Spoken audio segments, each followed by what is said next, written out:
نحمده ونصلي ونسلم على رسول الكريم أما بعد أعوذ بالله من الشيطان الرجيم بسم الله الرحمن الرحيم يا أيها النبي حسبك الله ومن اتبعك من المؤمنين وقال النبي صلى الله عليه وسلم اللهم أعز الإسلام بعمر بن الخطاب صدق الله وصدق رسول النبي الكريم إن الله وملائكته يصلون على النبي يا أيها الذين آمنوا صلوا عليه وسلموا تسليما درود پاک آواز میں پڑھیے مولایا صلی وسلم دائما ابدا علی حبیبک خیر الخلق كلهم مولایا صلی وسلم دائما ابدا علی حبیبک خیر الخلق كلهم محمد سید الکونین والثقلین والفریقین من عرب ومن عجم مولایا صلی وسلم دائما ابدا علی حبیبک خیر الخلق كلهم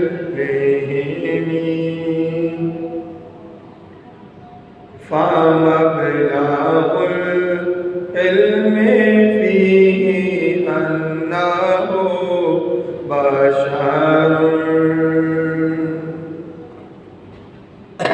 فمبلغ العلم فيه أنه بشر وأنه خير خلق الله كلهم مولاي صل وسلم دائما أبدا على حبيبك خير الخلق كلهم ثم الرضا عن أبي بكر وعن عمر ثم الرضا عن أبي بكر وعن عمر وعن علي وعن عثمان كرمي مولاي صلي وسلم دائما أبدا على حبيبك خير الخلق كلهم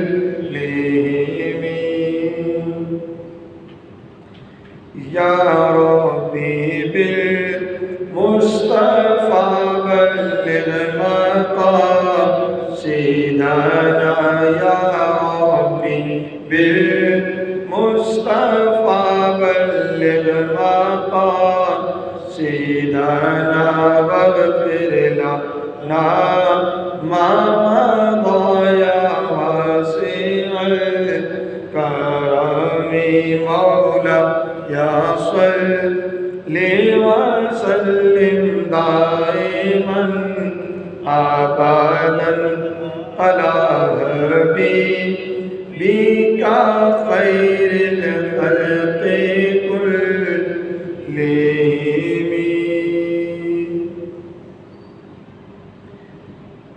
اللہ رب العزت کی حمد و ثنا اور اس کے پیارے حبیب حضور احمد مصطفیٰ محمد مصطفیٰ علیہ تجد و ثنا کی بارگاہ بے کس پناہ میں ہدیہ درود و سلام کے بعد حاضرین و سامعین محترم، اللہ رب العزت کا بے پایہ فضل و احسان ہے جس کی توفیق سے ہم جمعۃ مبارک کی ان بابرکت ساعتوں میں اللہ کے گھر میں حاضر ہیں۔ عنوان گفتگو کے طور پہ سورہ انفال کی آیت 64 کا کچھ حصہ تلاوت کرنے کا شرف حاصل کیا ہے۔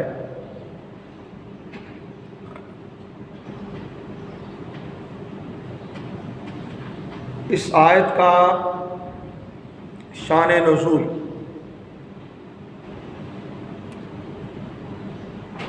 حضرت عمر فاروق اعظم رضی اللہ تعالی عنہ کا اسلام قبول کرنا بھی بتایا جاتا ہے۔ آج کی نشست میں ہم حضرت عمر فاروق اعظم رضی اللہ تعالیٰ عنہ کے قبول اسلام کے حوالے سے جو مختلف روایات ہیں اس کا کچھ بیانیہ آپ کے گوشوار کرنے کی کوشش کروں گا۔ رسول کونین صلی اللہ علیہ وآلہ وسلم نے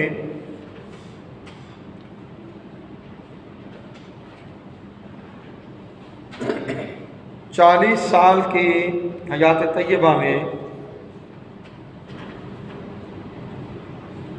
جبکہ غار حرا میں نزول قرآن کا آغاز ہوا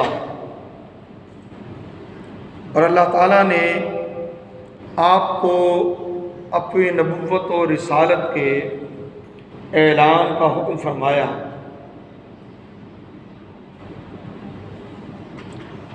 اعلان نبوت کے چھٹے سال جبکہ مختلف روایات کے مطابق جو مختلف اصحاب سے مروی ہیں،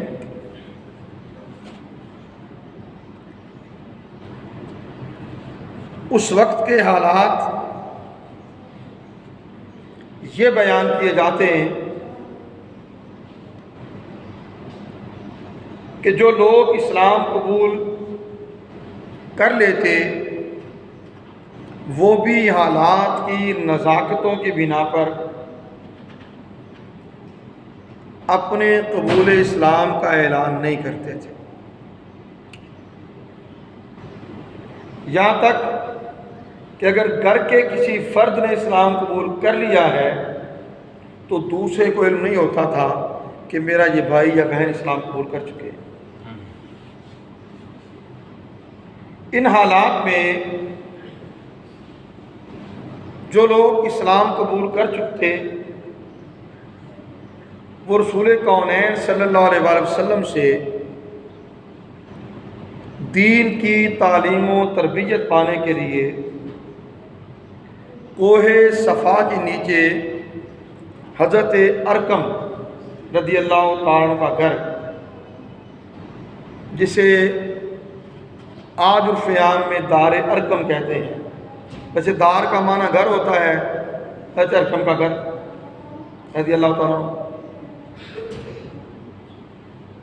وہاں جاتے اور رسول صلی اللہ علیہ وآلہ وسلم سے تعلیم و تربیت پاتے۔ 6 سال کا عرصہ بیت چکا تھا اور ان 6 سالوں میں اسلام قبول کرنے والوں کی جو تعداد تھی اس میں حلال بن یساف ان کی روایت ہے کہ حضرت عمر رضی اللہ تعالی عنہ 40 مردوں اور 11 عورتوں کے مسلمان ہونے کے بعد اسلام لائے۔ گویا 41ویں مرد اسلام قبول کرنے والوں میں عمر ابن خطاب رضی اللہ تعالیٰ عنہ تھے۔ ایک قول ہے کہ 39 مردوں اور 23 عورتوں کے بعد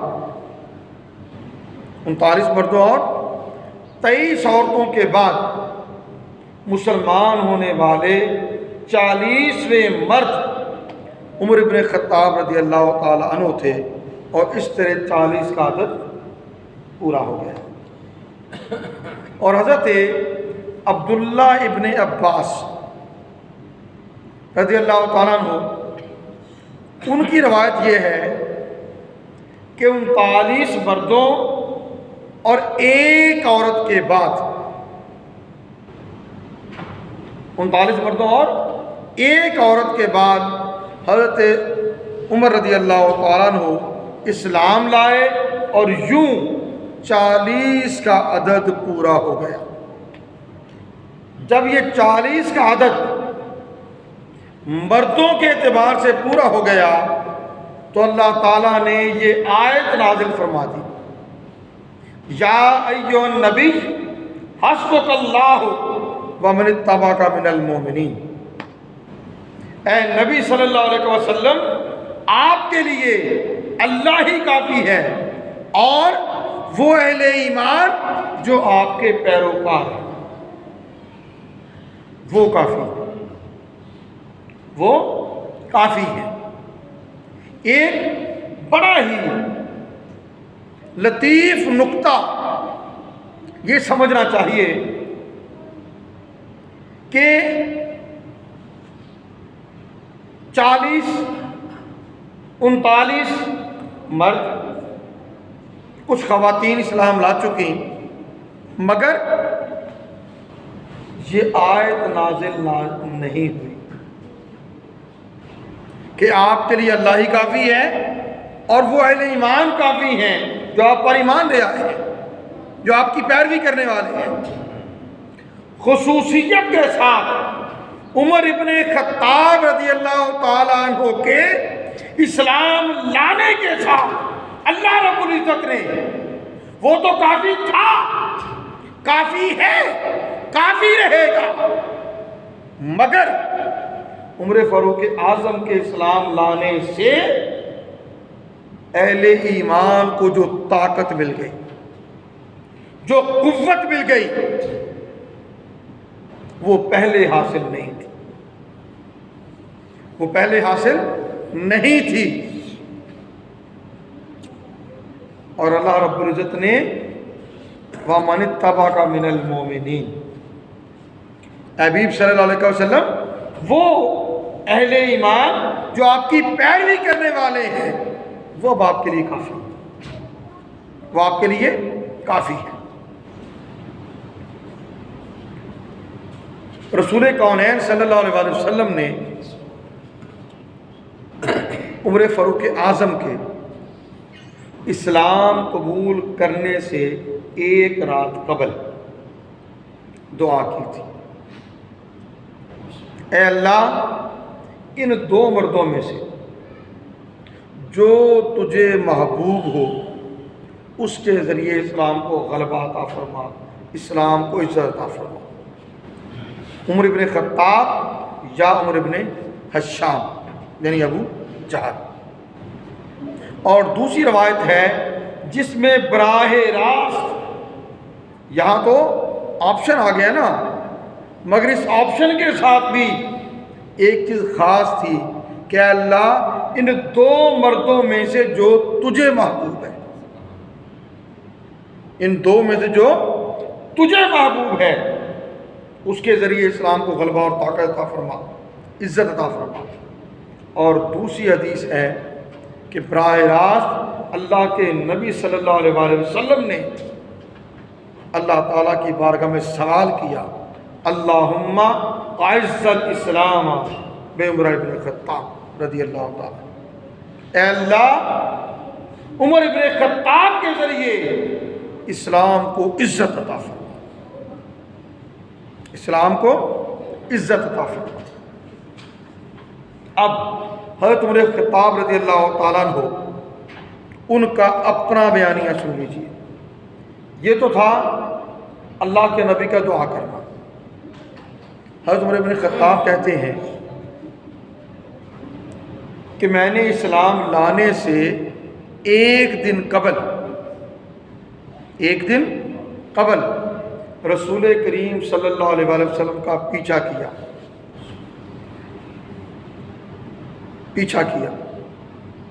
رسول صلی اللہ علیہ وآلہ وسلم مجھ سے پہلے مسجد پہنچ گئے، مسجد حرام ہوگی، مسجد پہنچ گئے اور میں آپ کے پیچھے کھڑا ہو گیا۔ آپ نے سورہ الحاقہ اس کی تلاوت کرنا شروع کر دی۔ آقا علیہ السلام تلاوت کرتے جاتے اور میں قرآن کریم کے الفاظ و کلمات، اس کے نظم اور ترتیب سے بڑا متعجب اور حیران ہوا کہ کیا نظم ہے، الحاقہ والحاقہ وما ادراک ما الحاقہ۔ ٹھیک ہے نا، ایک ترنم بھی ہے، ایک نظم بھی ہے، ایک ترتیب بھی ہے۔ کہتے کہ میں اس سے بڑا متعجب ہوا، میں نے یہ کہا واللہ جیسے قریش کہتے ہیں کہ یہ شخص شاعر ہے، تو یہ شاعرانہ کلام ہی ہے۔ کہتے میں نے اپنے من میں یہ کہا، یہ سوچا کہ اتنے میں رسول کریم صلی اللہ علیہ وآلہ وسلم نے یہ آیت تلاوت فرما دی، اِنَّهُ لَقَوْلُ رَسُولٍ كَرِيمٍ وَمَا هُمْ بِقَوْلِ شَاعِرٍ۔ بے شک یہ رسول کریم صلی اللہ علیہ وسلم کا قول مبارک ہے، یہ کسی شاعر کا قول نہیں ہے۔ کہتے پھر میرے ذہن میں آیا، کیونکہ اللہ کے نبی کے حوالے سے کفار مکہ طرح طرح کی باتیں کیا کرتے تھے نا، کہ ضرور یہ کوئی کاہن ہے، پھر یہ کوئی کاہن ہے۔ تب آپ نے پڑھا وَلَا بِقَوْلِ كَاهِنٍ، اور نہ ہی یہ کسی کاہن کا قول ہے، اور نہ ہی یہ کسی کاہن کا قول ہے۔ قلیلا ما تذکرون، تھوڑے لوگ ہیں جو اسے سمجھتے ہیں، جو اس سے نصیحت حاصل کرتے ہیں۔ تنزیل من رب العالمین، اور یہ تمام جہانوں کے رب کی طرف سے نازل کیا ہوا ہے۔ عمر فاروق اعظم رضی اللہ تعالیٰ عنہ کہتے ہیں کہ پوری سورہ مبارکہ اللہ کے نبی صلی اللہ علیہ وسلم نے تلاوت کرتے ہوئے ختم کی، اور یہ سورت سن کر اسلام پوری طرح میرے دل میں گھر کر گیا، میرے دل میں گھر کر گیا۔ حضرت اسامہ بن زید، ایک تو یہ واقعہ آ گیا آپ کے قبول اسلام کی نسبت سے۔ حضرت اسامہ بن زید رضی اللہ تعالیٰ عنہ اپنے والد اور وہ اپنے دادا سے روایت کرتے ہیں کہ ایک دن حضرت عمر بن خطاب رضی اللہ تعالیٰ عنہ نے ہم سے کہا، کیا تم یہ چاہتے ہو کہ میں تمہیں بتاؤں کہ میں کس طرح اسلام لایا؟ ہم نے کہا ہاں ضرور بتائیں۔ کہا میں سب سے زیادہ رسول اللہ صلی اللہ علیہ وآلہ وسلم کا مخالف تھا، آپ کا دشمن تھا۔ کہتے پھر ایک دن دوپہر کا وقت تھا، سخت گرمی تھی، اور میں مکہ کے راستے میں سے جا رہا تھا کہ ایک شخص مجھ سے ملا۔ اس نے کہا، اے ابن خطاب کہاں جا رہے ہو؟ اے ابن خطاب تم کہاں جا رہے ہو؟ تم کس خیال میں ہو؟ آقا کا مخالف تھا نا، دشمن تھا نا۔ اور پہلے میں نے کہا ایک دن پہلے آپ کا پیچھا بھی کرتا رہا رضی اللہ تعالیٰ عنہ. ٹھیک ہے. پوچھا اے ابن خطاب کہاں جا رہے ہو اور کس خیال میں ہو؟ دین تو تمہارے گھر میں داخل ہو چکا ہے. حضرت عمر نے کہا وہ کیسے؟ میں نے پہلے ایک بات آپ سے عرض کی کہ گھر کے لوگوں کو پتہ نہیں تھا کہ میرا کوئی بھائی کوئی بہن اسلام قبول کر چکے. سبب کیا تھا؟ خوف کی کیفیت یہ تھی. کسی کو پتہ چل گیا تو کفار مکہ ظلم و ستم کریں گے، اور ایسے واقعات ہوئے بھی. اب وہ موضوع نہیں. حضرت عمر نے کہا وہ کیسے؟ اس نے کہا تمہاری بہن کا دین بدل چکا ہے، تمہاری بہن مسلمان ہو چکی ہے. حضرت عمر خطاب رضی اللہ تعالیٰ عنہ غصے میں اپنے گھر کی طرف پلٹ گئے. گھر گئے، دستک دی.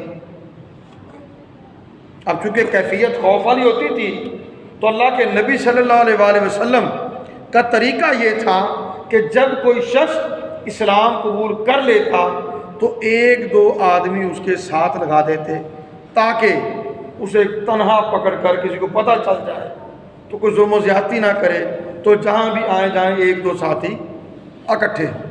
یہ حکمت ربی کا حصہ ہے. تو عمر خطاب جب آئے دو لوگ اور انہیں رسول کریم صلی اللہ علیہ وآلہ وسلم نے حضرت عمر بن خطاب کے بہنوئی جو کہ اسلام قبول کر چکے تھے ان کے ساتھ کر دیا. ابھی نیا نیا اسلام قبول کیا تھا. عمر بن خطاب آئے، دروازے پہ دستک دی، پوچھا کون ہے؟ کہا عمر ہوں. اب وہ جو دو صحابہ تھے وہ تو چھپ گئے، وہ تو چھپ گئے.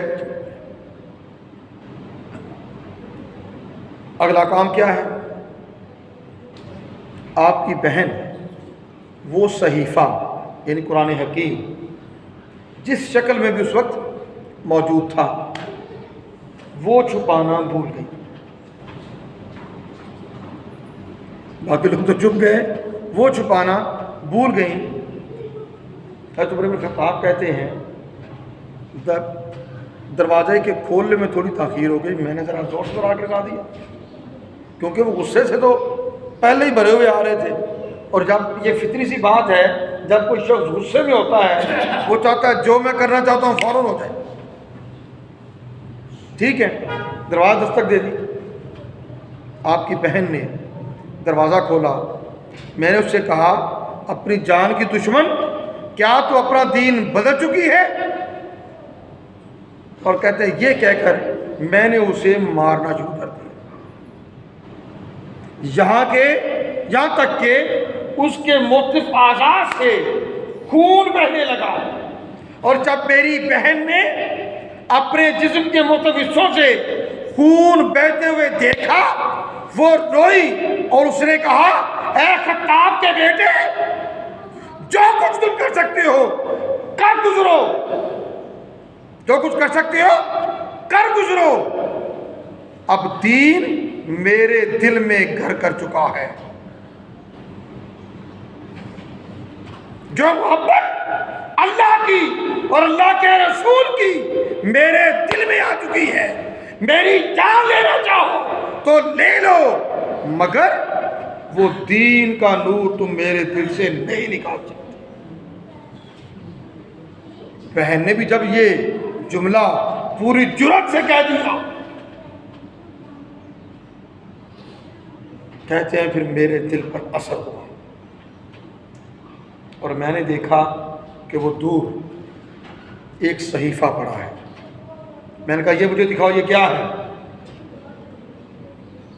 بہن نے کہا کہ یہ میں تجھے چھونے کو نہیں دوں گی، یہ چھونے کو نہیں دوں گی.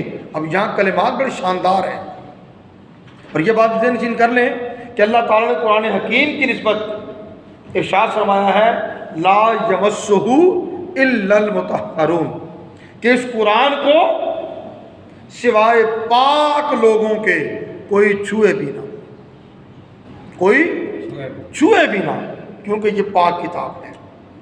بہن نے کہا کہ یہ کتاب میں تمہیں نہیں دوں گی، تم غسل جنابت نہیں کرتے، تم ناپاک ہو، اور میں اس کتاب کو صرف پاک لوگ ہی چھو سکتے ہیں،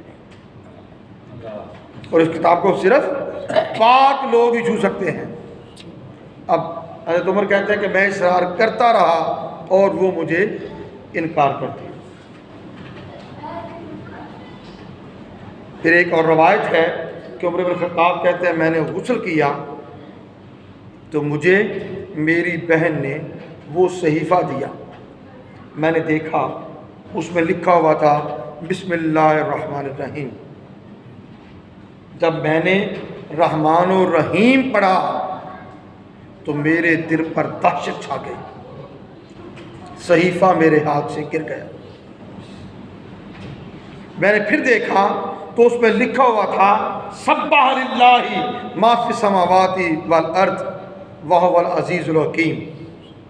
کہتے ہیں میں جب اللہ کے عزت و جلال اور اس کے اسماء انہیں جب میں نے پڑھا تو میری دہشت اور بڑھ گئی اور مجھ پر خوف طاری ہو گیا، اور میں غور و فکر کرنے میں لگ گیا کہ اس کلام کا اتنا اثر۔ کہتے ہیں کہ پھر جب میں اس آیت پر پہنچا آمنوا باللہ ورسولہ وانفقوا مما جعلکم مستخلفین فیہ، اللہ اور اس کے رسول پر ایمان لے آؤ اور اس مال میں سے اللہ کی راہ میں خرچ کرو جس میں اللہ تعالیٰ نے تم سے پہلے لوگوں کا نائب اور قائم مقام بنایا۔ وہ مال و ثواب جو تمہارے والدین سے تمہاری پہلی نسل سے تم تک منتقل ہوا ہے اسے اللہ کی راہ میں خرچ کرنے والے ہو جاؤ۔ کہتے پڑھتے پڑھتے میں یہاں تک پہنچا ان کنتم مؤمنین، اگر تم مومن ہو، اگر تم ایمان والے ہو۔ کہتے جب میں یہاں تک پہنچا تو بزبان حال بول اٹھا اشہد ان لا الہ الا اللہ واشہد ان محمد رسول اللہ۔ اب وہ لوگ جو چھپے بیٹھے تھے، ایک بہنوئی اور دو دوسرے صحابہ، جب انہوں نے میری زبان سے کلمہ شہادت کے کلمات سنے تو وہ اللہ اکبر کا نعرہ لگاتے ہوئے باہر نکلے۔ نعرہ تکبیر، نعرہ رسالت، نعرہ حیدری، سیدی مرشدی، نام ہے بنام ہے نامی رسول میں۔ اب وہ اصحاب باہر نکلے، خوشی کا اظہار کیا، خوشی کا اظہار کیا، اور عمر سے کہنے لگے اے عمر تجھے مبارک ہو، کل پیر کی رات ہی رسول کونین صلی اللہ علیہ وآلہ وسلم نے اللہ تعالیٰ سے دعا کی تھی اللہم اعز الاسلام عمر بن الخطاب اور عمر بن ہشام۔ اے اللہ عمر بن خطاب جو عمر بن ہشام کے ذریعے اسلام کو غلبہ عطا فرما، تجھے مبارک ہو کہ تیرے حق میں رسول اللہ صلی اللہ علیہ وسلم کی دعا قبول ہو گئی، تیرے حق میں اللہ کے رسول کی دعا قبول ہو گئی۔ پھر کہتے میں ان کے ساتھ چلا اور حضرت ارقم رضی اللہ تعالیٰ کے گھر دار ارقم میں جا پہنچا، دستک دی۔ اب یہاں ایک اور جملہ کہنے کو میرا جی چاہ رہا ہے۔ ان کے اسلام کا علم تو بہن کو ہو گیا، بہنوئی کو ہو گیا، وہ جو دو لوگ اور تھے ان کو ہو گیا، باقی تو کوئی نہیں ابھی جانتا تھا۔ آئے دار ارقم پر دستک دی، پوچھا گیا کون ہے؟ اصحاب رسول آقا علیہ السلام کے بارگاہ میں موجود ہیں۔ میں نے پہلے عرض کیا عمر بن خطاب رسول صلی اللہ علیہ وسلم کے بڑے مخالفین میں سے ایک تھا۔ حضرت جب بتایا گیا کہ عمر آیا ہے حضرت حمزہ رضی اللہ تعالیٰ عنہ بول اٹھے، آنے دو، اگر تو اچھی نیت سے آیا ہے تو ٹھیک، ورنہ واللہ اس تلوار سے میں اس کا سر قلم کروں۔ حضرت حمزہ رضی اللہ تعالیٰ عنہ بول اٹھے، رسول کونین سے فرمایا ٹھہر جاؤ، آنے دو۔ دروازہ کھولا گیا۔ حضرت عمر کہتے ہیں 2 شخصوں نے مجھے میرے بازو سے پکڑ رکھا تھا اور مجھے بازو سے پکڑ کر رسول کریم صلی اللہ علیہ وسلم کے پاس لے گئے۔ اللہ کے نبی صلی اللہ علیہ وسلم فرمایا اس کو چھوڑ دو۔ آپ کہتے ہیں میں رسول صلی اللہ علیہ وسلم کے سامنے بیٹھ گیا۔ آپ نے فرمایا اسلام قبول کر لو، اسلام کی دعوت دی، اسلام قبول کر لو۔ کہتے ہیں میں نے کہا اشہد اللہ الہ الا اللہ و انک لرسول اللہ، میں گواہی دیتا ہوں کہ اللہ کے سوا کوئی معبود نہیں، اور گواہی دیتا ہوں کہ آپ اللہ کے رسول ہیں۔ یہ سننا تھا دار ارقم میں 39-40 مرد، چند خواتین جو موجود تھے، خوشی سے جھوم اٹھے، نعرہ تکبیر بلند کیا۔ عمر فاروق اعظم کہتے ہیں وہ اتنی بلند آواز سے نعرہ لگانا تھا کہ مکہ کے در و دیوار میں گونج پڑ گئی، در و دیوار میں گونج پڑ گئی۔ اللہ کے نبی صلی اللہ علیہ وسلم نے آپ کی نسبت فرمایا اللہ تعالیٰ نے عمر کی زبان اور دل پر حق کو جاری کر دیا ہے، اور یہ فاروق ہے، اللہ تعالیٰ اس کے سبب حق اور باطل میں فرق کر دیا ہے۔ اللہ تعالیٰ نے اس کے سبب حق اور باطل میں فرق کر دیا ہے، اور اللہ تعالیٰ عمر بن خطاب کے ذریعے اسلام کو فتح یاب کرے گا اور غلبہ عطا کرے گا۔ حضرت عبداللہ بن مسعود کہتے ہیں کہ عمر بن خطاب کا اسلام لانا فتح تھا، آپ کا ہجرت کرنا نصرت تھا، اور آپ کا امیر المومنین بننا رحمت تھا۔ سبحان اللہ۔ آپ کہتے ہیں ہم نے وہ وقت دیکھا ہے جب ہم بیت اللہ میں نماز پڑھنے کی طاقت نہیں رکھتے تھے، یہاں تک کہ عمر بن خطاب اسلام لائے، پھر ہم نے عمر بن خطاب کے ساتھ مل کر مشرکوں سے جنگ کی، یہاں تک کہ انہوں نے ہمیں چھوڑ دیا اور ہم نے بیت اللہ میں نماز ادا کی۔ یہ تھا حضرت عمر بن خطاب رضی اللہ تعالی عنہ کا اسلام لانا، اور ان کے اسلام لانے سے یہ اثر پڑا کہ سرزمین مکہ کے سردار بزبان حال بول اٹھے آج ہماری طاقت آدھی رہ گئی، آج ہماری طاقت آدھی رہ گئی۔ ایک جملہ بڑا تاریخی کسی انگریز مستشرق نے عمر فاروق اعظم کو خراج تحسین پیش کرتے ہوئے اس نے کہا کہ عمر فاروق اعظم تاریخ اسلامی میں ایک ہوئے، اگر ایک اور عمر فاروق اسلام میں آ جاتا تو روئے زمین پر کافر نہ بچتا۔